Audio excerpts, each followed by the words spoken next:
Bienvenue tout le monde dans le duo économique parce que Yann est pas là. Donc, ce sera Surf and Turf aujourd'hui. Pas de patate aujourd'hui. C'est ça. Donc, peut-être qu'on va moins changer de sujet à toutes les phrases que d'habitude, mais c'est pas garanti non plus. Ça dépend. Ben écoute, Yann est un facteur aggravant dans l'équation, mais il n'est pas le seul. Donc, écoute, c'est ça. Yann, quand il y a un écureuil qui passe, sérieusement, Yann, d'un écureuil qui passe devant lui. Oh! Non, c'est Change de l'enfer. direction. Puis le pire, c'est quand tu es en train de parler. Puis là, mettons, moi, dans ma tête, je pense à quand tu vas avoir fini de parler, je pourrais renchérir sur ça ou te poser telle question. Puis là, je vois Yann qui est à côté. La Aïe. tête de même. Là. Puis là, je le sais qu'il écoute absolument rien de ce qu'on est en train de dire. Qui est juste sur un hostie d'affaires qui n'a pas rapport avec le reste de la conversation. Mais c'est pas grave, ça fait partie du. Ça fait partie du charme du personnage. Puis d'ailleurs, on ne devrait pas ça. chialer. C'est lui qui finance le show. C'est ça, c'est ça. Et c'est comme dans la tradition de bitcher les gens qui sont absents. Fait que c'est ça. Donc aujourd'hui, on va parler du transport aérien, des aéroports, du transport aérien en général et de. En fait, tu soulevais ça, tu dis en gros, il y a 3 points. euh, sur- 3 points centraux, là, des éléments clés dans l'argumentaire sur la dérégulation du transport aérien. Puis on va en parler de ça. C'est dans un papier qui va être à sortir dans les prochains jours, prochaines semaines, je pense, pour The Hub que tu me disais. Exactement, ça sort dans pas long. Fait que, pour les Patreons, vous allez l'entendre maintenant. Mais par le temps que ça soit sur YouTube, ça risque d'être déjà en ligne. Donc, pour ceux qui l'écoutent présentement sur YouTube, thehub.ca, l'article devrait maintenant être là. Fait que, Donc, ceux qui ne connaissent pas The Hub, c'est quand même un site relativement connu là, qui traite dans le Canada anglais. dans le Canada anglais, mais c'est une interface assez connue. On voit un peu c'est quoi les articles là, qui sont mis de l'avant. Bon, il y a beaucoup de politique, il y a de la politique publique aussi, évidemment, mais c'est ça quand même des bons éditoriaux, du bon contenu. Donc, ça va être intéressant de voir ça. Mais essentiellement, c'est quoi le point qu'on peut faire? Parce que je pense que les gens savent que Air Canada, puis il y a eu même Air Québec à un moment donné, là, qui était. Je me trompe-tu ou Air Québec est à l'origine de Air Transat? Ouais, les histoires sont entremêlées de beaucoup. Les histoires sont entremêlées là-dedans. Bref, il y a eu. Les gens savent qu'il y a eu une partie de privatisation de certaines compagnies. C'est fucké pareil quand tu y penses que le gouvernement possédait des compagnies aériennes, mais en même temps, je dis ça. Puis je me dis, c'est pire que ça. Hein. Avant les années 80, c'était nettement pire. Fait écoute, pour donner une idée, c'était quoi? Les gens maintenant qui se plaignent qu'Air Canada a une grosse part de marché. Écoute, il y a plein de choses qu'on pourrait faire, mais dans le passé, c'était pire. Dans les années 30, le gouvernement fédéral avait créé ce qu'il appelait Trans-Canada Airlines, qui était l'ancêtre d'Air Canada. Et il avait un monopole exclusif sur tous les vols transcontinentaux et internationaux. Donc, ils ont donné dès le début, on dit, écoute, on va créer un monopole d'État sur le transport aérien. Et ils ont fait quelques petites exceptions, notamment pour les vols provinciaux. Mais ça a fait en sorte que quand tu prends tous les vols au Canada, à l'intérieur des provinces, right, et internationaux, Air Canada ou Trans-Canada Airlines avait à peu près 91% du marché avec une autre compagnie qui s'appelait Canada Pacific, mais eux, ils avaient juste le droit d'opérer avec le Pacifique, donc avec l'Asie de l'Est. Et l'idée, en fait, ce qu'ils avaient fait, c'est qu'ils ont créé un système de réglementation où est-ce que tu avais comme des marchés segmentés. Air Canada pouvait juste avoir ce marché-là. Québec Air pouvait juste avoir ce petit marché-là. Canada Pacifique pouvait juste avoir ce petit marché-là. Fait que l'État a comme cassé le marché aérien en 3 et il a décidé que dans chacun des 3, il allait avoir, à toute fin pratique, des monopoles. Puis c'est ce que j'allais dire. Ça revient à un monopole, finalement, même si c'est un monopole sectoriel, mais c'est un monopole pareil. Là, exactement. Puis en plus, jusqu'aux années 80, il faisait d'autres affaires où tu n'avais pas le droit d'offrir des rabais. Fait que si tu voulais avoir plus de gens, tu ne peux pas offrir des discounts. Il fallait que tes routes soient approuvées par un régulateur. Fait qu'il fallait que tu appliques plus de 120 ou 180 jours en avance pour offrir un vol entre deux places. Même si c'était juste pour être un vol qui allait, genre, pour 3-4 mois de l'année, que c'était un truc saisonnier, il fallait que tu te fasses approuver par une agence réglementaire. Les frais étaient réglementés, les prix étaient réglementés, ce que tu pouvais offrir était réglementé. Fait que ce que tu avais, c'était, à toute fin pratique, des monopoles gigantesques qui étaient par section, mais qui ne pouvaient pas vraiment, en plus, faire quoi que ce soit. Fait que tu étais dans un marché hyper rigide, puis ça devenait ridicule, en fait. Les prix augmentaient plus vite que l'inflation. Il y avait peu de gens qui voyageaient. Puis vers la fin de la période hyper réglementée, tu avais eu aux États-Unis un début de déréglementation. Puis là, on avait l'air de ticounes parce que tu voyais aux États-Unis des grosses baisses de prix. Là. Aux États-Unis, les prix baissaient beaucoup plus vite. Genre, dans les 5 ans après la déréglementation aux États-Unis, les prix avaient baissé de 15-20 à peu près là, en moyenne par vol. Puis le nombre de vols avait augmenté de comme 30-40 Au Canada, tu avais l'inverse. Tu avais des augmentations de 10 du prix, puis aucune augmentation dans le volume. Puis là, ben, 1988, on connaît un peu l'histoire. Là, Air Canada, ben, ça s'est fait en 2 temps. Je ne suis pas expert de cet événement-là précis, là, puis c'est pas le but de passer le podcast là-dessus, mais c'est juste pour mettre la table. Je pense que ça se fait en 2 temps. Genre, 88, ils vendent à peu près 40 des actions, puis l'année suivante, ou en tout cas 7-8 mois suivants, ils vendent le reste. Pourquoi ça s'est fait en 2 temps? Je ne sais pas s'il y avait une logique là-dedans ou c'est parce que le gouvernement ne voulait pas, il n'assumait pas la décision directement, là, mais grosso modo, c'est ça. 1980, fin 89, début 90, l'entreprise est entièrement privée. Puis pourquoi je voulais en parler, c'est que souvent, quand la discussion du transport aérien arrive, c'est souvent un argument, d'ailleurs, ça a souvent dû être soumis comme type d'argument, c'est de dire, ben regarde, Air Canada, ça a été privatisé, puis c'est encore un service de marde quand on prend cette compagnie aérienne-là, donc la privatisation, c'est pas bon, il aurait dû le garder tant qu'à ça. C'est décliné des fois un peu différemment. Il y a 3-4 variantes de ça, mais essentiellement, c'est ce que ça dit. Puis ça m'a rappelé. Ce que notre chum Joe Hamel appellerait l'opinion NPC. C'est ça, mais c'est exactement ça. Là. Peut-être même des gens qui nous écoutent l'ont déjà entendu, dit, répété. Fait que c'est pour ça que je voulais partir de ça, parce que là, toi, tu parles de déréglementer le milieu aérien, puis il y en a qui vont te dire, ouais, mais tu sais, il y a déjà eu des privatisations, puis ça n'a pas donné des bons résultats. Premièrement, mettons qu'on part de ça, c'est quoi le point qui est à faire? Ben écoute, la première chose, c'est que début des années 80, tu as eu un début de déréglementation. Donc, on a enlevé toutes les espèces de réglementation sur les prix. On a permis les gens d'offrir des rabais, donc, puis sans avertir les régulateurs dans les agences concernées. Puis, il y a eu la privatisation. Quand tu regardes le résultat de cette espèce de vague de réforme des années 80, les prix ont baissé pendant la réforme. La qualité du service à Air Canada s'est améliorée et la part de marché d'Air Canada a diminué. Donc, à toute fin pratique, là, les gens qui disent ça, à tous les niveaux, c'est meilleur que ce qu'on avait avant. Okay? Donc, ce qu'on avait avant. Je ne se rappelle pas à quel point c'était mauvais avant, probablement. Exactement. Puis il y a une grosse littérature là-dessus. Parce que je comprends que c'est plate là, qu'Air Canada ait perdu tes valises, là, mais c'est pas de même qu'on évalue c'est pas de même qu'on évalue le bienfait ou pas d'une privatisation. Puis quand j'entends cet argument-là, ça me fait souvent penser aussi au podcast qu'on avait fait. Puis ça ne portait pas uniquement sur ce sujet-là parce que c'était dans un Q&A, là, mais tu sais, quelqu'un avait posé la question sur les prisons. Là. Puis ce que tu avais dit, c'est que c'était dur de savoir si... Parce que la raison pour laquelle plusieurs États, par exemple, qui ont privatisé des prisons aux États-Unis, l'ont fait, c'est parce qu'ils étaient comme ingérables. Fait qu'ils ont comme voulu se délivrer du problème en donnant ça au privé. Mais tu sais, mettons qu'Air Canada, c'était vraiment mal géré du temps du gouvernement. Même si tu le privatises, tu donnes ça à un privé. Et ça prend du temps là, avant de remettre ça un peu droit.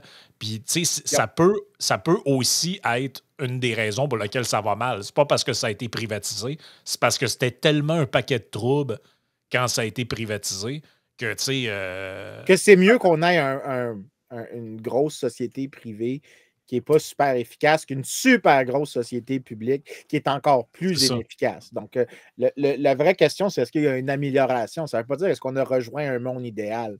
Je pense que ça, est-ce que c'est une amélioration? La réponse, c'est clairement oui. Là. Il n'y a comme aucun article qui dit ah, les prix ont augmenté à cause de la privatisation, les coûts d'entretien ont augmenté. Non, non, non, non. Les coûts d'entretien ont diminué, les coûts de gestion ont diminué, la productivité a augmenté, les contribuables ne se retrouvent pas à devoir tout le temps éponger des déficits ou des sous-performances. Les prix ont réussi à diminuer au Canada, mais l'affaire, c'est que la réforme, quand elle a été faite, puis c'est pour les gens qui, ça fait plusieurs fois qu'ils écoutent, des privatisations, tu peux les moffer, des libéralisations, tu peux les moffer, puis tu les moffes généralement quand tu fais des trucs genre à demi-mesure. Quand tu essaies de faire des demi-mesures, c'est rare que ça réussisse super bien. Ça peut réussir, mais dès que tu dois faire, des fois, il faut que tu sois obligé de faire des demi-mesures, genre, comme quand tu as dit l'exemple des prisons, il faut que tu peux pas faire que du privé, il faut que tu fasses une sorte de, ben, le public va laisser le privé gérer, mais il va y avoir des conditions, des normes, certaines choses. Parce que là, il y a plus que juste une question de profit là-dedans. Il y a l'externalité que la criminalité peut imposer. Et après, c'est la société qui paye s'il y a des hauts taux de récidive, etc. Donc, il faut Ouais, certains ouais, ouais. critères qui vont au-delà. Mais tu sais, le secteur aérien ne souffre pas de cette affaire-là. Fait que la chose qu'il faut comprendre, c'est que toutes les plaintes que vous avez contre le secteur aérien présentement, c'est le fruit d'une déréglementation puis d'une privatisation qui n'a pas été complétée à son plein niveau.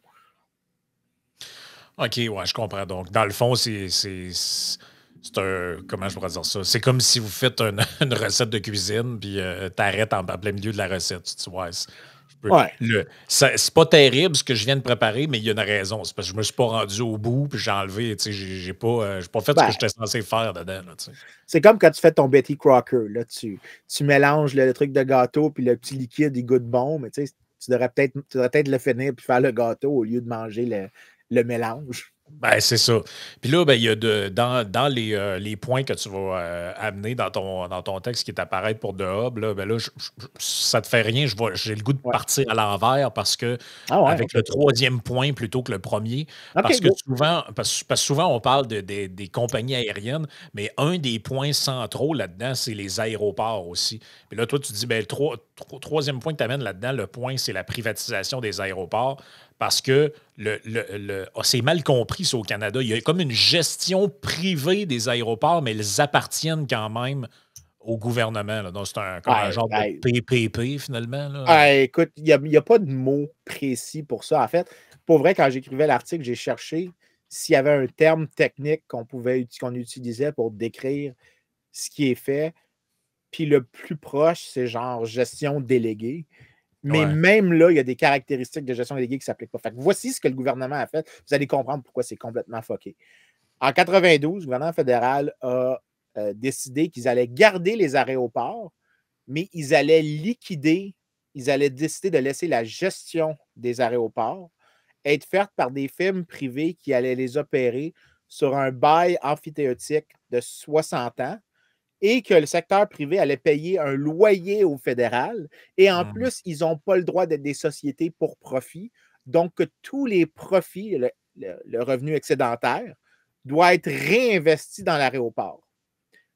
C'est vraiment pas une privatisation, ça. Tout ce que tu as fait, c'est de donner au secteur privé la gestion des aéroports, mais pas plus que ça. Mais la chose qui est un peu weird, c'est que c'est comme une manière détournée de passer une taxe. Parce que si tu dois Ben oui. payer un gouvernement, parce que tous les investissements qu'ils vont faire dans la maintenance, dans l'amélioration, dans l'ajout de capacité, c'est toute la valeur va aller au gouvernement fédéral. Le gouvernement Ouais, c'est fédéral ça. va récupérer tous les gains de valeur de l'actif qu'est l'aéroport. Et en plus, ben, le loyer qui est payé, ben, c'est comme une taxe à perpétuité parce que tu ne vas jamais posséder l'actif. Le résultat, donc, c'est que c'est une taxe un peu détournée qui est faite. Mais moi, tu me dis ça de même, puis dans ma tête, ce que je me dis intuitivement, c'est mais quel intérêt l'opérateur privé a à performer? Puisque le fruit du travail est systématiquement réinvesti dans un actif qui ne lui appartient pas. Autrement dit, c'est comme si moi, j'opère. Mettons, moi, là, je suis gestionnaire d'un immeuble à condo, là, puis tout l'argent qui est généré par les loyers, ben, je suis obligé de la prendre pour entretenir le bloc, ouvrir une salle de gym, etc. Puis peu importe ce que je fais, ça rentre jamais dans mes poches à moi. Ben, pourquoi pourquoi je rendrais ça plus attrayant? Pourquoi j'essaierais de. Pourquoi, dans le fond, quel intérêt j'ai à être meilleur que l'année passée, moins bon que l'année suivante, etc. là? En fait, c'est pire que ça. Parce que dans ce cas-ci, ce qui se passe, c'est comme ils disent que c'est les revenus excédentaires qui doivent être investis. Et ça, c'est quelque chose qu'on souligne souvent en économie, c'est que quand tu donnes un monopole à une société, une firme privée, surtout si c'est un monopole que l'État renforce, tu ne vas pas observer la performance du monopole dans le taux de profit. Parce que l'idée, c'est qu'un monopole doit faire un profit surnaturel.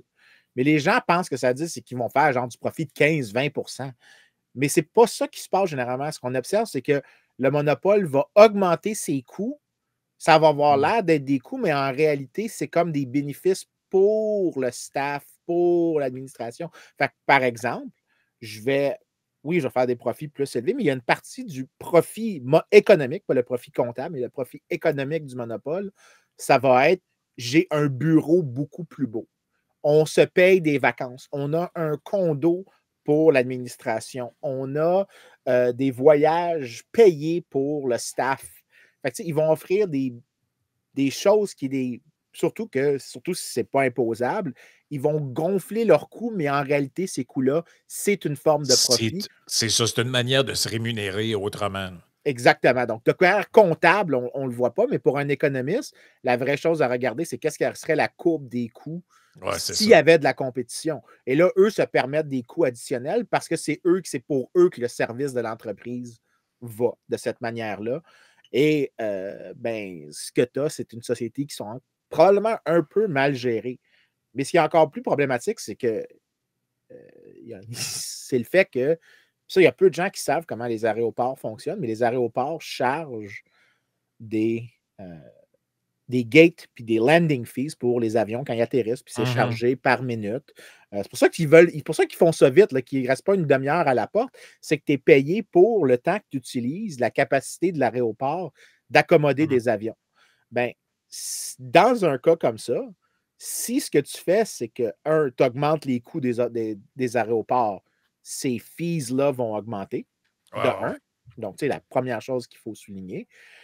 La deuxième, c'est que le gouvernement fédéral n'a aucune incitation à augmenter le nombre d'aéroports ou d'en approuver des nouveaux parce que ça veut dire que il va y avoir moins de demandes pour avoir ces bails amphithéotiques-là, donc ils ne vont pas être capables de générer les mêmes revenus. Fait qu'ils n'ont aucune incitation à augmenter le nombre d'aéroports, donc de ne pas augmenter le nombre de gates. Et là, si la demande continue d'augmenter, les prix des gates vont augmenter parce que tu ne permets pas à l'offre de s'ajuster. Et les gate fees, les landing fees au Canada, quand tu les compares avec toute l'Amérique du Nord, Toronto, Vancouver, Montréal sont dans le top 5 des plus élevés. Plus élevés que Atlanta, plus élevés que Los Angeles, plus élevés que New York LaGuardia, plus élevés que Boston Logan.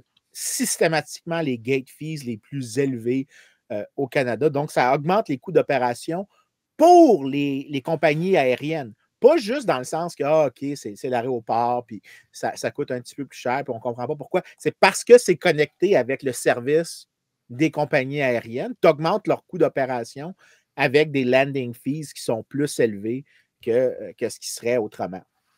Mais je sais qu'il y a d'autres endroits où tu as comme, t'as des aéroports, je pense, qui sont publics, puis tu as d'autres qui sont privés. Là. Mais entre autres, je pense que si tu vas en Floride, là, de mémoire, l'aéroport de Fort Lauderdale, elle, c'en est un public. Puis j'ai celle de Miami à côté, c'est un aéroport privé de mémoire. Et quand tu y vas, tu vois la différence de qualité entre les deux. Là. Il y a une des deux places, tu n'es pas capable de t'asseoir. Suppose que les chaises sont rendues à un service un peu déficient. Fait que tu sais, dans la littérature, là, c'est quoi que ça dit sur, dans le fond, les aéroports publics versus les aéroports privés, là, je sais pas, aux États-Unis ou ailleurs dans le monde, parce qu'au Canada, finalement, il y a juste un modèle. Tu n'as pas d'aéroports Oh, qui sont. On dit qu'ils sont privés, mais ils ne le sont pas vraiment, finalement. Il y a les gros aéroports sont tous détenus par l'État. Okay? Mais tu as des petits aéroports, comme je pense, celui de Saint-Hubert, à côté de Montréal, est un aéroport. Je ne sais pas s'il est municipal, mais tu en as des provinciaux, tu en as des municipaux, et tu en as quelques-uns qui sont privés. Le problème, c'est que les gens disent ah, mais regarde, tu vois, il y en a du privé, puis ils ne veulent juste pas offrir le service. C'est aussi parce que les agences responsables peuvent aussi décider des règles qui font en sorte de gérer le nombre d'aéroports et les conditions pour augmenter la capacité de ton aéroport. Puis le gouvernement fédéral n'a aucune incitation à faciliter l'augmentation de services des autres aéroports parce que ça coupe dans la valeur de son actif ces gros aéroports à lui qui font le gros du volume canadien. Par contre, tu as juste l'autre bord de la frontière, puis tous les Québécois vont le savoir, là, tous ceux qui ont traversé la frontière pour aller à Plattsburgh ou Burlington pour prendre un vol d'avion, ben ça, c'est les petits aéroports privés qui sont tous, où il y en a quelques-uns qui sont possédés par des villes ou par les États, mais tu as beaucoup d'aéroports privés qui ont juste émergé de l'autre bord de la frontière. Puis ce que tu observes, c'est qu'ils ont des structures complètement différentes. Ils sont plus simples, ils ont moins de services additionnels, ils ont moins de froufrou, mais ils sont assez gros pour. Puis ça venait d'une étude de l'Institut de la gouvernance au Québec. Généralement, je suis comme toujours un peu sceptique parce qu'ils sont toujours comme. Ils essaient d'être gentils avec tout le monde, puis ils n'essayent jamais de déranger, mais ils avaient un chiffre qui était vraiment intéressant que si tu prends le nombre de gens qui traversent la frontière pour aller dans ces aéroports américains, l'autre bord de la frontière, qui sont très différents, pour sauver sur des frais d'opération plus bas, mais aussi parce qu'au Canada, tu as aussi pour gérer les loyers qu'ils ont à payer, ces compagnies privées-là qui gèrent les aéroports chargent des frais additionnels. Ils appellent ça les Airport Improvement Fees, qui ajoutent 35 par passager à peu près qui partent du Canada. Tu ajoutes tous ces coûts-là additionnels, plus les surcharges, plus les taxes en plus de tout ça. Tu as à peu près 19 à 20 du volume, de 19 à 21 du volume Montréal, Toronto, Vancouver, qui s'en va simplement aux États-Unis. Fait que là, tu t'imagines là, que tu es dans l'aéroport, tu vois 5 personnes, en réalité, il devrait en avoir une 6e. Mais elle a décidé d'aller aux États-Unis pour éviter tous les coûts additionnels qu'on a imposés. Ça devrait te donner une idée d'à quel point la politique fédérale des aéroports a pour effet de détourner des clients vers les États-Unis. Puis là, on parle pour les mêmes vols. Hein, un vol genre qui va vers Miami. Il ne devrait pas avoir une grosse différence. En fait, à la marge, à cause que Montréal est un gros aéroport qui aurait des économies d'échelle, ça devrait être moins cher de voyager à partir de Montréal vers Miami que de traverser la frontière, aller à Burlington, puis après aller à Miami. Tu sais, n'importe quel autre type de commerce, là, je veux dire, je sais pas, mettons que tu as un steakhouse, là. Prenons cet exemple-là à tout hasard. Mettons que tu as un steakhouse, puis qu'il y a des gens qui font 100 km pour aller manger dans un autre steakhouse alors qu'ils restent à côté de chez vous. Normalement, tu devrais te poser la question pourquoi ils font ça. Peut-être que tu es en train de te faire damer le pion par un compétiteur, là, et solidement. Parce que normalement, ce n'est pas un comportement qui est logique. Peut-être une fois dans une vie pour un trip de l'essayer, mais si tu as un produit équivalent à côté de chez vous, personne de rationnel va faire 100 km de voiture pour aller là. Ouais, donc, si tu t'aperçois que finalement, tu perds un 6e ou un 5e de tes clients pour l'autre place, c'est que tu es vraiment à côté de la plaque. Oui, il y a une partie de ça, il faut quand même être honnête que c'est la taxe d'assises sur l'essence. Mais la taxe d'assises sur l'essence, ça n'inclut pas les autres choses qui sont le résultat de la politique des aéroports, les gate fees qui sont plus élevés, les Airport Improvement Fees. J'aille tellement ça d'ailleurs, ce titre-là. -là, c'est pour ça que je le répète. C'est, on va appeler ça une taxe, mais on va l'appeler un frais d'amélioration. Arrête de me prendre pour un cave. Là.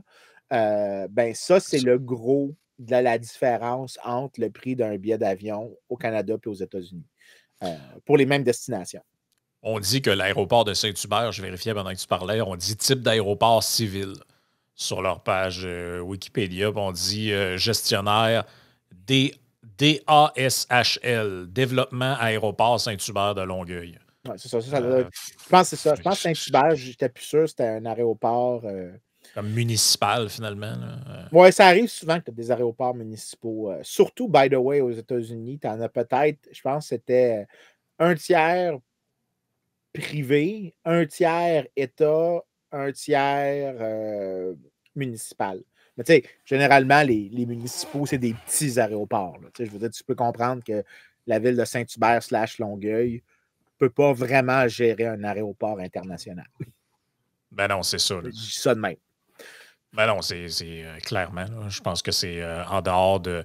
Et c'est ça, c'était bien. Je me suis pas mêlé dans mon affaire. C'est Fort Lauderdale, c'est un aéroport public aux États-Unis, contrairement à. C'est pas tous les aéroports et c'est ce qui, selon plusieurs, expliquerait le service parfois déficient de ce type d'établissement-là.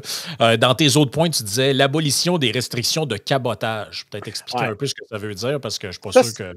Oui, ça, c'est vraiment un truc qu'il n'y a pas beaucoup de gens qui vont savoir. Mais le cabotage, OK, le plus simple possible, le cabotage, c'est le droit d'offrir des services par une firme étrangère à l'intérieur d'un pays qui n'est pas celui dans lequel la compagnie a son siège social. Donc ça voudrait dire Air France, si elle faisait du cabotage, Air France pourrait offrir du service entre Montréal et, disons, Toronto. Si tu interdis le cabotage, ben, tu es en train de dire seulement Air Canada ou seulement une compagnie canadienne peut offrir des services entre des villes canadiennes. Ça, c'est ça les restrictions. C'est ça le cabotage, les restrictions sur le cabotage, c'est l'idée que tu dis qu'il y a une préférence nationale pour le service entre villes du pays.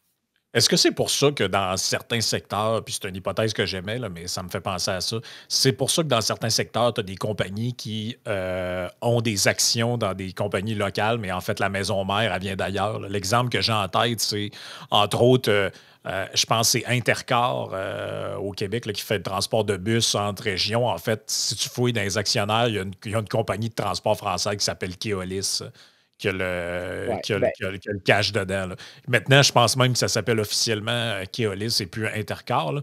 Mais j'imagine que ça doit être des stratagèmes qui prennent. C'est si tu es obligé d'avoir, si tu deviens actionnaire de la compagnie locale, ben là, c'est toi, mais c'est pas toi, d'une certaine manière. Oui, ben, dans certains secteurs, tu pourrais trouver des manières de détourner ça. Je ne sais pas pour les autobus, les restrictions de préférence nationale, mais pendant longtemps, tu avais ça dans le trucking en général au Canada aussi. Okay. Et tu as ça aussi dans les services maritimes.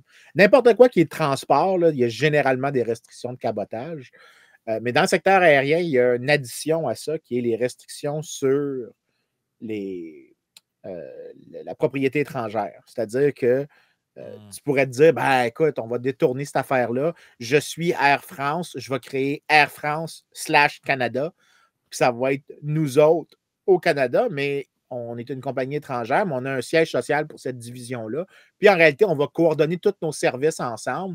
Puis oui, légalement, il y a une différence, mais économiquement, il n'y en a pas. On aurait préféré que ça soit une division dans notre plus grande entreprise, mais on n'est pas capable de faire ça légalement. Fait qu'on va créer une division, une distinction légale qui n'a pas vraiment de dents économiquement, à l'exception des obligations légales qui viennent avec ça, comme par exemple la liquidation d'actifs en cas de faillite ou des choses comme ça, ou la couverture des lois de la faillite. Mais si tu n'avais pas les restrictions étrangères, parce qu'il y en a, ben là, tout le monde pourrait détourner la loi sur le cabotage à toute fin pratique. Mais tu as une restriction étrangère au Canada. Si tu ne peux pas avoir plus de 49% d'une compagnie étrangère qui est possédée par des non-Canadiens. Et tu ne peux pas avoir un seul individuel qui possède plus de 25%. Donc, en toute fin pratique, tu es en train de dire tu ne peux pas avoir de firme non canadienne sur le marché. Ça, la logique en arrière de ça, là, à la base, parce que, tu sais, mettons, dans un marché, mettons, j'essaie de comprendre là, comment ces règles-là apparaissent, là, mais dans un marché où tu as des acteurs privés nationaux, je comprends que c'est un lobby qui est en arrière de ça ou des compagnies qui font pression sur le gouvernement pour avoir ces règles-là qui les protègent de la compétition étrangère. Mais si, mettons, tu es dans le contexte où Air Canada appartient au gouvernement, c'est quel intérêt qu'ils ont à empêcher un autre joueur d'arriver là-dedans, en fait? Écoute, il y a un argument qui est fait, qui est celui de la sécurité nationale. Puis c'est l'argument le plus bullshiteux qu'il n'y a pas. Parce que souvent, ce qu'ils vont dire, ben, qu'est-ce qui arrive si disons, on a une crise nationale, puis il faut qu'on utilise des avions pour ça, ben, il faut qu'on soit capable de réquisitionner de la capacité. On a des exemples de ça, que ça s'est passé aux États-Unis pendant, par exemple, la guerre du Golfe, où le gouvernement américain a réquisitionné des avions civils, mais ce qu'il a réquisitionné était tellement insignifiant, même pour une grosse demande qu'il y avait eu à cette époque-là. Ce qui te fait dire que c'est probablement plus une excuse bullshiteuse qui est inventée après les faits pour justifier ce qui a toute fin pratique, une forme de protectionnisme qu'on dit, ben garde, les compagnies canadiennes n'auront pas de compétition à l'intérieur du marché canadien. Donc, on Puis, va tu sais, je dire, veux dire, à la limite, il pourrait très bien dire il pourrait très bien avoir une loi qui dit que le cabotage, comme tu dis, est permis, mais sachez qu'en cas de problème d'urgence ouais, nationale, vos appareils pourraient être requis par l'État, là.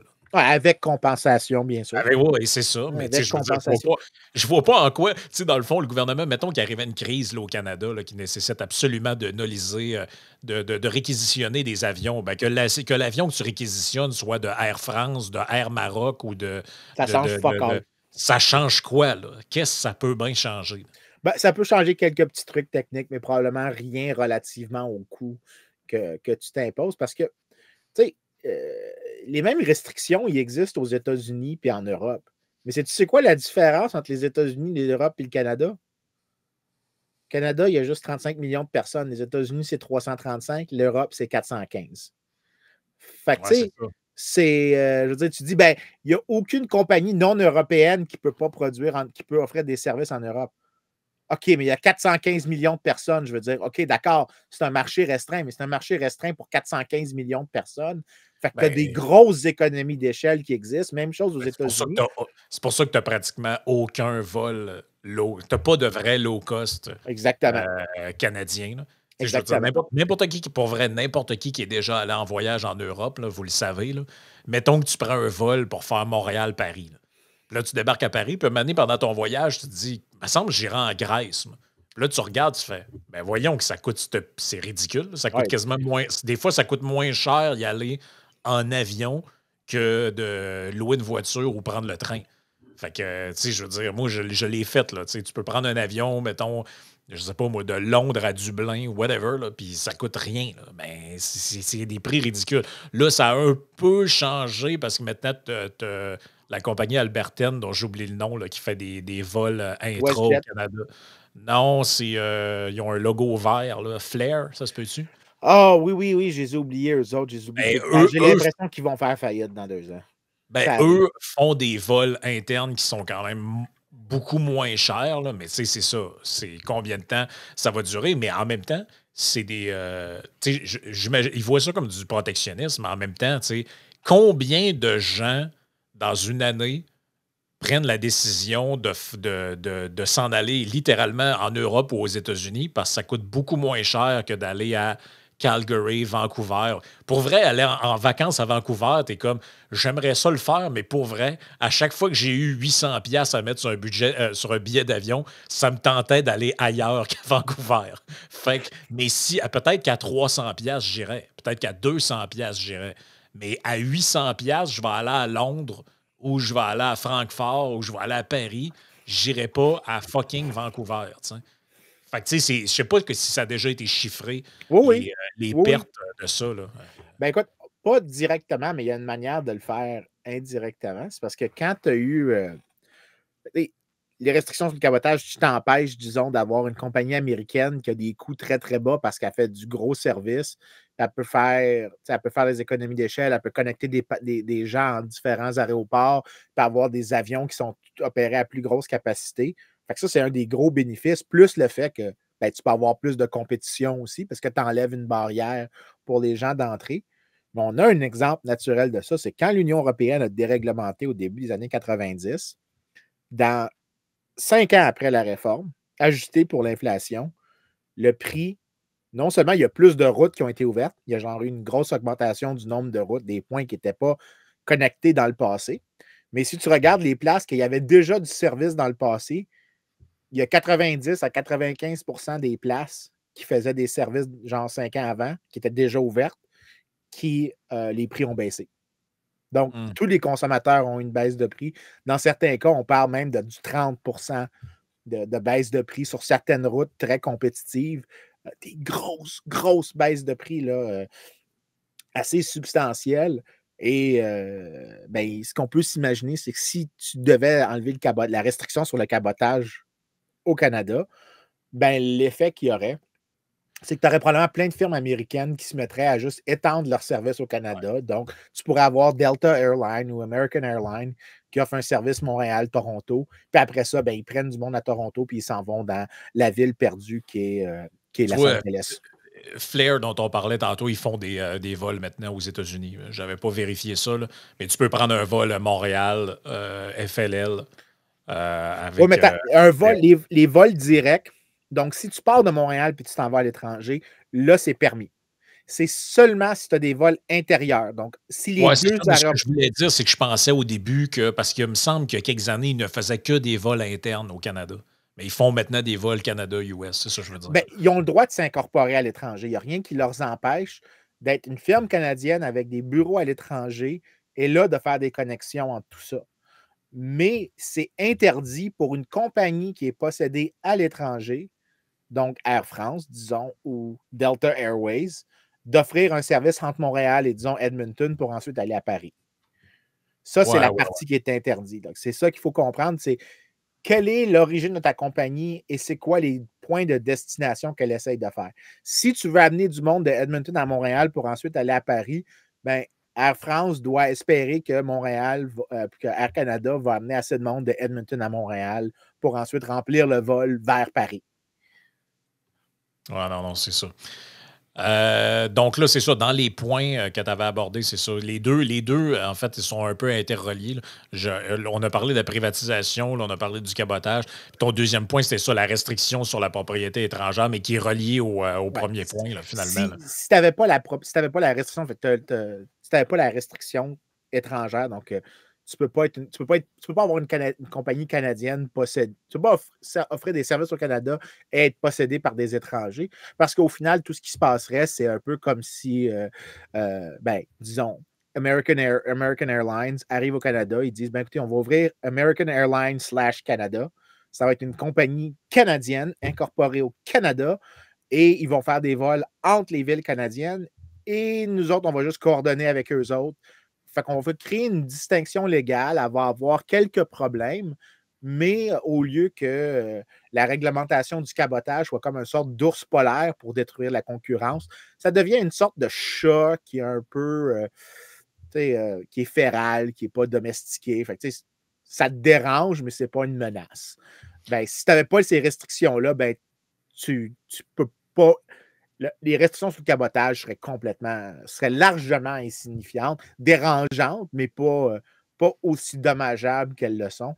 La complémentarité des restrictions sur le foreign ownership, la possession étrangère, et le cabotage, ensemble, ça crée un effet incroyablement nocif pour la concurrence. Ça Fait qu'en protège fait, Air Canada en plus. c'est ça. Fait qu'en fait, là, pour résumer ce qu'on dit depuis tantôt, là, c'est qu'il finalement, les gens qui disent ah, l'aérien, ça a été privatisé, puis déréglementé, puis tout ça, puis regarde, ça donne pas des si bons résultats que ça. Regardez, au Canada, il n'y a pas ci, il n'y a pas ça. Air Canada, c'est pas terrible. Tout ce que tu dis, c'est que, attendez un peu, là. C'est vrai qu'on a privatisé Air Canada, que le gouvernement s'en est départi. C'est vrai que les aéroports ont été partiellement privatisés, mais on s'est arrêté en chemin, puis on a laissé comme trop de mauvais. En fait, c'est une réforme avortée là, au final. Donc, techniquement, pour que ce soit un vrai monde libéralisé, il faudrait que les aéroports soient privés, d'un, pas privés avec le gouvernement qui impose, puis qu'en fait, c'est lui qui est l'actionnaire. Privé. Il faut que tu permettes aux compagnies d'ailleurs d'offrir le service en sol canadien, prenons canadien, c'est ça l'exemple. Entre destination canadienne. En destination canadienne, c'est ça, parce que, tu sais, évidemment, Air France peut faire des vols Paris-Montréal, mais ils ne peuvent pas faire un vol Montréal-Calgary. C'est ça le point. Ou Montréal-Edmonton, ou Québec-Vancouver. Mais s'ils pouvaient le faire, ben, clairement, ça ferait baisser les prix. Là. C'est sûr que ça ferait baisser les prix. Puis la suppression des restrictions sur la propriété étrangère, ben, tout ce que tu parlais, là, pas le droit que tant de pourcentage. Puis ça, ces trucs-là, en plus, sont littéralement arbitraires, là. Qui décide que c'est 25 pas plus Ah, pour l'actionnaire? Ça, ces montants, pas ces montants-là, mais ces pourcentages-là, ces justifications-là, c'est sorti de la tête d'un bureaucrate ou c'est basé sur quelque chose? ben, le 49, c'est l'idée que c'est juste en bas de 50-50. Ouais, Tu ne ouais. veux pas que ça soit la majorité, mais le 25, j'ai aucune idée. Mais écoute, la partie comique, c'est qu'originellement, là, avant 2018, la restriction n'était pas à 49 %. Elle était à 25 point barre. C'était, tu ne pouvais pas avoir plus que 25 de toute la capitale action OK, qui ouais. était possédée par des étrangers. Puis je pense qu'il y avait même, là, j'oublie les détails, mais il y avait des restrictions aussi sur le capital action votant. Fait que tu as un paquet de petits trucs comme ça, mais la chose qui est comique, c'est que quand ils ont fait la mini-réforme en 2018, où ils l'ont augmenté à 19 à 49 le ministre Marc Garneau, dans une admission incroyable de c'est quoi que la restriction était supposée faire, il dit ben, si on assouplit un peu, ben, c'est une manière très claire et utile de permettre plus d'investissement dans les transporteurs canadiens, incluant le cargo, mais aussi de créer une industrie plus compétitive. Dans leurs propres mots, là, je suis en train de te citer, là, je vais le dire en anglais, OK, mais puis lui, il voyait ça négativement, lui, là. non, non, non, lui, il disait que c'est pour ça qu'il faisait la réforme. OK, Eux autres, OK, ils étaient en OK. train de dire qu'en augmentant un peu, ils allaient créer We're going to bring more competition into Canadian airports, more choices for Canadians, greater connectivity in underserved regions, and benefits for airports and suppliers. Il disait là, ouvertement que si tu admets que assouplir la réglementation va avoir ces effets-là, ben, tu es en train de reconnaître que la réglementation avait pour but de réduire la concurrence.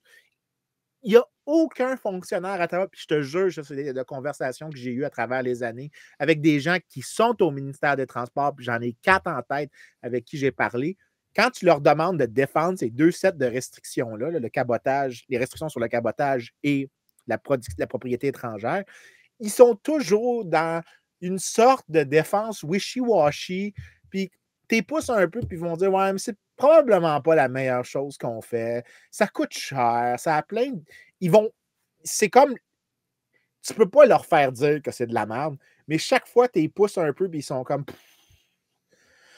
Ouais, ben tu sais, mon oncle Jean-Claude, il boit à chaque Noël, puis. Mais tu sais, on l'aime quand même. C'est le même genre d'affaire. C'est ça, là. Ils n'ont aucun enthousiasme à l'égard de ça parce que tout le monde est conscient que ces 2 réglementations-là sont complètement très coûteuses. Mais en même temps, ça doit être un cheval de. Mettons que tu fais de la politique, là. Tout ce qui est le niveau aérien, je ne sais pas jusqu'à quel point c'est payant, même si ce serait bon pour tout le monde, même si c'était bon pour tout le monde de faire ça parce que moi, je trouve que c'est comme le royaume du not in my backyard, tout ce qui est aérien. Tu sais, regardez toutes les oppositions citoyennes, chaque fois qu'il y a un truc, un aéroport, une connexion supplémentaire, c'est un pain in the ass incroyable, là. Tu sais, tout ce qui est à Montréal, c'est une saga depuis toujours. À Québec aussi, ouais, mais là, il y a des gens qui, tu sais, dans le fond, je ne sais pas jusqu'à quel point, tu sais, les gens veulent prendre l'avion, les gens veulent aller en voyage, mais il faudrait comme que l'aéroport, elle existe dans un milieu éthéré quelque part. Il faut comme pas que ce soit à côté de chez nous, ou pas trop proche non plus. Je te dirais que j'ai une explication que je pense beaucoup plus simple. Le syndicat qui est en charge des aéroports puis d'Air Canada, en charge, qui gère les employés, c'est 10 000 personnes. C'est un très gros syndicat. C'est un syndicat qui a énormément d'influence, largement parce que le fédéral établit cette espèce de réglementation qui réduit la concurrence. Puis ça, c'est... Là, je vais vous donner un primer sur les syndicats. Les syndicats adorent les monopoles. Okay? Il n'y a personne plus en amour des monopoles que les syndicats. Pourquoi? Parce que si tu es une compagnie compétitive, tu es dans un marché compétitif, Les salaires vont être déterminés de manière compétitive, les coûts sont déterminés de manière compétitive. Et si tu décides de syndiquer puis d'augmenter les coûts de l'entreprise elle ferme puis il n'y a plus d'employés. OK? Les syndicats aiment syndiquer des compagnies qui ont des monopoles. Pourquoi? Parce que tu peux demander au monopole de partager la rente du monopole, le surprofit du monopole. Les syndicats au Canada qui sont dans le secteur aérien sont très contents qu'il y ait une réduction de la concurrence parce que ça évite, ça leur donne des salaires qui sont plus élevés que ce qui serait commandé dans un domaine compétitif. Et c'est qui paye le coût? Ben, tous les autres Canadiens qui n'ont soit pas d'emploi ou qui ont des prix, parce que tu augmentes le prix d'un service, tu augmentes le coût de d'autres industries qui ont besoin de services aériens, tu augmentes le coût de tout le transport aérien de marchandises aussi. Donc, pour certaines industries, tu augmentes leur coût. Donc, tu as des Canadiens qui n'ont pas d'emploi à cause que certaines industries ne peuvent pas augmenter leur taille. Et en même temps, tu as des gens qui se retrouvent à payer plus cher pour tous les biens et services qu'ils consomment. Donc, leurs salaires réels sont plus bas pour ceux qui sont employés. Ben, c'est un coût social, ces sur-salaires-là sont trop. C'est une perte sociale à toute fin Ouais. pratique. Fait que demain matin, tu dis que tu veux faire ce qu'on vient de dire ici. Là. On privatise les aéroports, on ouvre à la concurrence, on permet la propriété étrangère. Le syndicat QP va aller dans la rue puis ils vont te le dire que vous êtes une bande de trous de cul, vous voulez ça. Et l'argument qu'ils vont dire pour frapper l'émotionnel des Canadiens, c'est quoi que tu penses que ça va être? C'est que c'est probablement, dans toutes les raisons, puis il n'y a aucune raison de croire que c'est pas vrai, que si tu enlevais les restrictions sur le cabotage de la propriété étrangère, les premiers à entrer seraient les Américains, ne serait-ce que par proximité géographique et aussi proximité culturelle. Les Canadiens aiment beaucoup aller aux États-Unis. On fait beaucoup de voyages aux États-Unis. C'est à proximité. Donc, ça serait les premières compagnies qui offriraient plus de services au Canada. Et là, c'est des Américains. Richard Etu ne serait pas content. Richard Etu, je veux dire, il capoterait. Là, c'est des Il ne faudrait surtout pas que je puisse prendre un vol d'American Airlines pour faire Montréal-Toronto. Ça serait vraiment une catastrophe. Puis là, en plus de ça, rajoute Imagine-toi, là-dedans. Trump Airlines, qui n'existe plus, pourrait peut-être même être là dans le marché canadien. Ça serait atroce. Ça serait assez pour les achever. Ils iraient dans la place publique puis ils diraient ça en public. Puis là, tu mélanges le nationalisme économique. Fait que les caribous canadiens, parce que ça existe en passant, hein, tu as des caribous canadiens les caribous canadiens non québécois, ce qu'ils n'aiment pas, c'est l'Américain. C'est lui qui n'aime pas, c'est l'ennemi. C'est son point en commun d'ailleurs avec son homologue le caribou québécois. Le caribou bleu et le caribou rouge. C'est ça, ils font partie de la même famille au final. Mais c'est parce qu'en plus, toi, tu dis dans tes affaires, ouais, mais si on faisait les trucs que je propose, ça réduit les prix et ça augmente l'accès pour les consommateurs. Mais il y a une troisième catégorie d'opposants à ça et c'est tous ceux qui sont dans l'environnementalisme parce qu'il ne faut pas améliorer l'accès. Eux, ils n'étaient pas des joueurs très, très importants dans le temps de Mulroney et de la privatisation d'Air Canada, mais maintenant, ils sont devenus partie prenante de tout, avec des gens maintenant qui s'impliquent notamment au Bloc québécois, qui nous disent que les gens devraient être limités à faire 2-3 vols dans leur vie et qu'on ait une genre de carte de points, là, que quand tu arrives, on poinçonne, OK, il te reste un vol. Pense-y, c'est le dernier de ta vie que tu fais. C'est pas croyable de penser qu'on est vraiment rendu avec des gens qui pensent ça et qui proposent ça dans le monde public. Là. Fait que eux, tu leur dis que ça baisserait les prix et ça augmente l'accès aux consommateurs. Ils font une syncope. Là. J'ai même entendu Luc Ferrandez un moment donné qui disait il faudrait, pour que les gens prennent moins l'avion, mettre des taxes massives sur les prix de genre, je sais pas, tu achètes un billet, 500$ de taxes. Ouais, non, peut-être finalement, j'irai pas. Ah, parfait, tu n'iras pas. Ça, c'est vraiment un point de vue qui est de plus en plus comme normalisé, légitimé. Ces gens-là trouvent ça totalement normal de défendre cette idée-là. Alors que, je veux dire, tu brimes tu enlèves des possibilités aux gens, c'est nuisible économiquement, évidemment. Là, donc, mais c'est une nouvelle catégorie d'opposants à la libéralisation. Clairement, c'est clair qu'eux autres, ils veulent rien savoir de libéraliser le marché du transport aérien parce qu'ils le savent très bien c'est quoi l'effet objectif de ça. C'est que des gens qui avaient peut-être le moyen de faire un voyage aux 2 ans vont peut-être en faire un par année maintenant. Là. Oh my God, ça serait atroce. Ça serait vraiment atroce de permettre aux gens de se déplacer plus librement à moindre coût. Quelle catastrophe.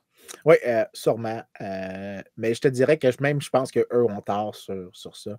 Il y a deux raisons. C'est parce que généralement, comme beaucoup de, de gens qui se prononcent sur la place publique, ils ont une très mauvaise compréhension de concepts mathématiques de base. Puis en fait, je me souviens du commentaire de Luc Ferrandez, puis il avait dit, et je cite, la personne moyenne dans un avion consomme X nombre de gaz à effet de serre, j'oublie le chiffre, mais c'est complètement débile d'utiliser la moyenne parce que l'avion, quand il est dans les airs, une personne de plus, une personne de moins, la quantité de gaz à effet de serre, elle n'a pas changé. Non, ça n'a pas C'est, changé. s'il y a un changement, il est marginal et voire insignifiant. Donc, la question, puis ce que tu devrais regarder, c'est quel pourcentage des avions ne partent pas à pleine capacité. Et la réponse, c'est qu'il y a quand même encore beaucoup de slack. Fait que tu pourrais facilement augmenter la demande, disons, de 15-20 et tu n'aurais presque aucun changement dans les émissions de gaz à effet de serre. Pourquoi? Parce que tu remplirais de la capacité inutilisée.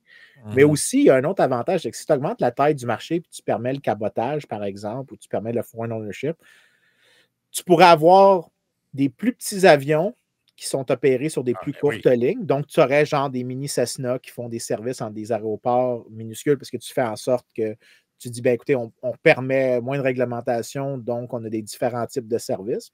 Donc, tu nullises des plus petits avions pour les plus petites routes. Et pour les plus grandes routes, ben, tu as des avions plus gros qui, eux, ont des économies d'échelle dans le service.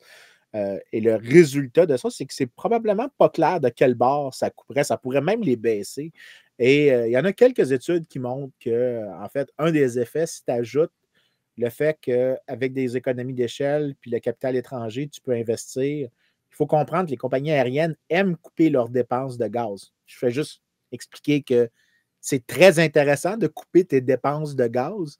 Fait qu'en utilisant moins, ben, si tu en utilises, si tu as plus de capacité de faire d'investissement pour réduire la consommation énergétique, ben, tu vas avoir l'effet que tu veux. C'est juste que présentement, ce qu'on fait au Canada, parce qu'il y a une autre des affaires qui se passent avec, par exemple, les restrictions de sa propriété étrangère, c'est que tu limites l'investissement en capital. Si tu limites l'investissement en capital, ben, tu limites l'adoption de nouvelles technologies qui sont plus éco-énergétiques. Donc, c'est probable que Oui, ben tu c'est pourrais ça. avoir une augmentation du service sans augmentation sérieuse ou même peut-être même avec une diminution sérieuse des gaz à effet de serre de l'industrie et clairement par tête de pipe. Oui, puis peut-être que si tu rends le transport aérien plus abordable puis plus accessible aux gens, ben peut-être que tu réduis aussi la nécessité, selon eux, de prendre des milliards en argent public pour les investir dans des systèmes de transport en commun qui seraient. Tu sais, on parle beaucoup là, ça fait 20 ans qu'on parle de ça, là, de TGV, Montréal, Toronto, tout ça. Mais la seule unique raison pour laquelle ça serait que des gens pensent que c'est une bonne idée, c'est que ça coûte un prix de fou prendre l'avion Montréal-Toronto. Mais dans quel monde dans quel monde tu prendrais le TGV où tu aurais besoin? Parce que c'est de l'argent en colline, là. Si on parlait, je pense, c'était des montants là, que j'ose même pas imaginer, là. Oui, Donc, mais il y a tu sais, d'autres. après, mais mon point, c'est que si ça, c'est pas nécessaire parce que c'est facile d'y aller en avion puis ça coûte pas trop cher, ben peut-être que cet argent-là, tu peux le prendre puis faire autre chose de mieux pour l'environnement avec. Tu sais, c'est une question de trade-off, finalement, là. Tu sais, Ouais, c'est un peu comme. mais en plus, j'ajouterais deux autres choses à ce que tu dis. Un, il faut que tu te souviennes que la personne qui veut aller en voyage, ben, elle peut aussi utiliser son auto. Mais la personne Plus. qui décide de prendre son auto, euh, la quantité additionnelle d'émissions est plus élevée de prendre ton auto que d'embarquer dans un avion avec la condition que c'est un avion qui n'est pas à pleine capacité. Ouais, c'est ça. Moi, ce que j'ajoute littéralement en termes de gaz à effet de serre quand j'embarque dans un avion, c'est plus zéro gaz à effet de serre. L'avion allait partir avec ou sans moi. Dès qu'il avait atteint la capacité nécessaire pour être nolisé puis être rentable, ben, la capacité non utilisée, elle ne va rien changer à la quantité de gaz à effet de serre. Et si tu l'utilises, elle ne va rien changer. Par contre, si moi, je fais la route entre, disons, Montréal et Calgary pour épargner de l'argent, j'exagère, je ne ferai pas ça, mais au final, je vais probablement polluer moins que si je prends mon auto dans ce cas-ci. Mais particulièrement, puis ça montre à quel point, des fois, je pense que les écolos se foutent éperdument. Il y a plusieurs écolos qui se foutent éperdument de la vie humaine, de la valeur de la vie humaine. Conduire une auto, c'est massivement plus dangereux que d'être dans un avion. Le taux Mhm. d'accident dans les avions, Je veux dire, je pense qu'il y a une année, il y a quelques années, que c'était la première année dans l'histoire de l'humanité qu'il n'y avait eu aucun crash de vols commerciaux internationaux. 0 avion s'était planté. Puis tu regardes là, les accidents d'avion à travers le temps, ça ressemble au graphique qu'on montre tout le temps sur le nombre de gens qui sont morts de famine. Ça a diminué de Ah ouais. 99,99999999%. Puis ça, c'est le nombre d'accidents. Pas le nombre d'accidents par tête de pipe ou le nombre d'accidents ou de décès par nombre de vols effectués. Non, non, non. Le nombre total a baissé de comme 99,9999%. Fait que, par contre, oui, il y a une amélioration de la sécurité automobile, mais la sécurité automobile est beaucoup moindre que la sécurité aérienne. Donc, au final, tu as probablement plus de vies qui sont perdues via le fait que tu augmentes le coût du transport aérien et les gens utilisent la route et donc, dans certains cas, avec une certaine probabilité non zéro, meurent d'un accident de la route. Donc, tu sais, mets ça dans la colonne des positifs. Tu es en train de pousser les gens. Puis il y avait un article qui les gens haïssent en économie, en fait, haïssent des économistes d'avoir écrit. Ils avaient regardé combien est-ce que les coûts additionnels de toutes les mesures de sécurité post-11 septembre avaient eu. Et ils disaient, ben, le nombre de vies sacrifiées, c'est 7250 vies parce que le nombre de gens qui ont été détournés de l'aéroport dans les 3 ans subséquents ou quelque chose comme ça, j'oublie exactement, mais c'était comme le chiffre que je donne, c'était un ordre de grandeur, genre 2 ou 3 fois le nombre de gens qui sont morts le 11 septembre, de gens qui n'ont pas réussi, qui sont morts dans des accidents de la route additionnels parce qu'ils n'ont pas pu, parce que c'était trop coûteux pour eux de prendre l'avion, et donc ils sont morts dans un accident d'auto à la place. Fait que tu sais, OK, c'est une drôle de manière de présenter la chose, mais la logique demeure la même, c'est que tu as des trade-offs dans les politiques publiques et souvent, celui-là n'est pas mentionné, mais tu aurais probablement moins de décès au Canada si tu libéralisais parce que tu ferais un effet de substitution de l'automobile vers Mais on le dirait qu'ils transport aérien. pensent que si, mettons, tu supprimes une chose, ça va faire en sorte que tous les gens vont dire OK, je peux plus y avoir accès, donc maintenant, je fais pas ce que je voulais faire. Mais tu sais, les gens, ils déplacent leur comportement vers autre chose. Fait que tu sais, les écolos qui disent il y a trop de voitures sur la route, là, mais plus vous allez mettre des bâtons dans les roues, par exemple, au secteur de l'aviation, plus il va y avoir de chars sur la route. Me semble que c'est pas difficile à comprendre. C'est que si pour moi, mettons, moi, je vis à Québec, là, c'est compliqué pour moi de prendre un vol ou c'est trop cher de prendre un vol Québec-Ottawa, mettons. Ben, je vais prendre ma voiture pour y aller. Donc, une voiture sur la route. Donc, puis si vous rendez ça encore plus inaccessible par des taxes et autres, bien, tous les gens qui voulaient y aller, il y en a peut-être quelques-uns qui vont renoncer à cette activité-là ou à ce voyage-là, mais tu en as quand même une bonne partie qui vont juste déplacer leur comportement vers un autre moyen.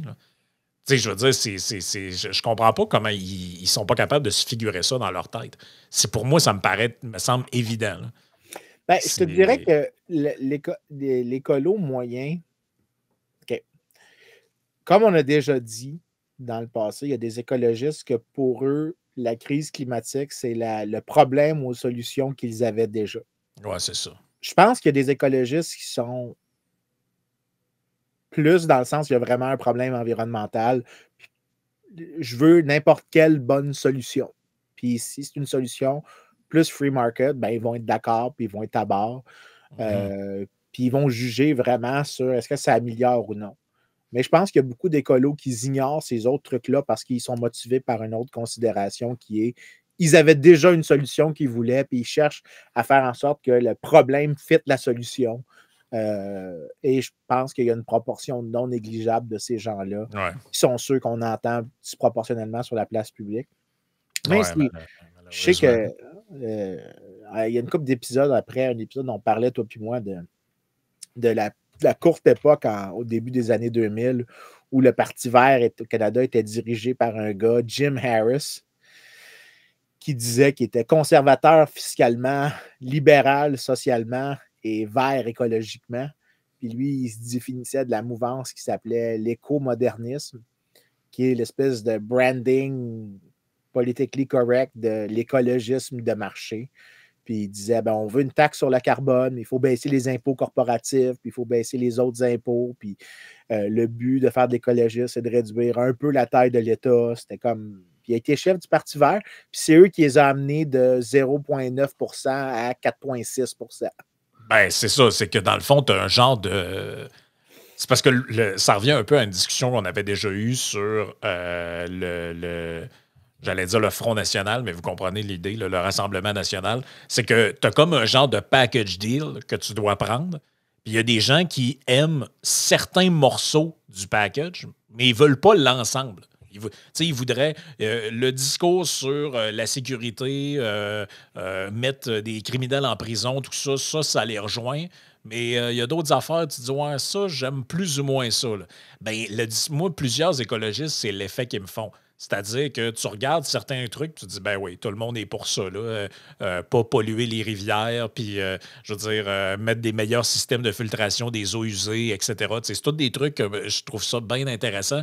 Mais je peux-tu pas avoir le package deal, genre éco-socialiste qui vient avec? Parce que ça m'intéresse pas pantoute, là. Non, Le en bout effet. socialiste qui vient avec l'écologie ne m'intéresse pas, mais pas du tout. Là. Puis je pense que les deux ne sont pas supposés d'être imbriqués comme ça. Là. Tu peux très bien avoir des mesures écologistes puis respectueuses de l'environnement dans une société de marché et dans une économie de marché sans avoir les affaires de ouais, mais il faudrait privilégier l'achat local, la monnaie locale, puis je sais pas trop quoi. Là. Ouais, mais écoute, c'est ça que, tu sais, je l'ai dit plusieurs fois, je me considère un écologiste de marché. C'est juste que je ne suis pas un épais. Puis dans le temps, je peux confirmer, puis j'ai encore ma carte en quelque part. En 2004, j'étais membre du Parti vert du Canada.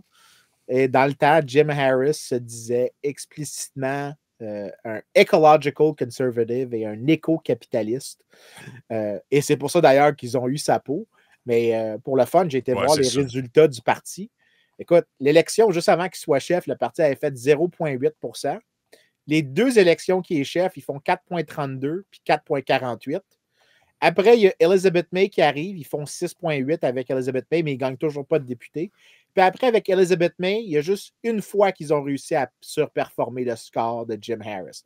Toutes les autres fois, même s'ils ont eu des députés, ben, ils ont sous-performé relativement aux gars qui se disaient éco-capitalistes. Puis il faut se rappeler qu'ils faisaient ça, genre, c'était le premier à percer pour Ouais, puis les c'est Verts. devenu, puis tu sais, les Verts, là, je veux dire, j'ai rien contre eux autres parce qu'ils sont relativement insignifiants, là. Mais tu sais, si tu regardes le discours qu'ils ont depuis quelques années, c'est même plus des affaires sur l'écologie. Ils font Non. des points de presse sur les trucs LGBT ou je sais pas trop, là, tu dis, je vois pas trop le lien avec l'environnement, mais en tout cas, ça a l'air qu'il y en a un, là.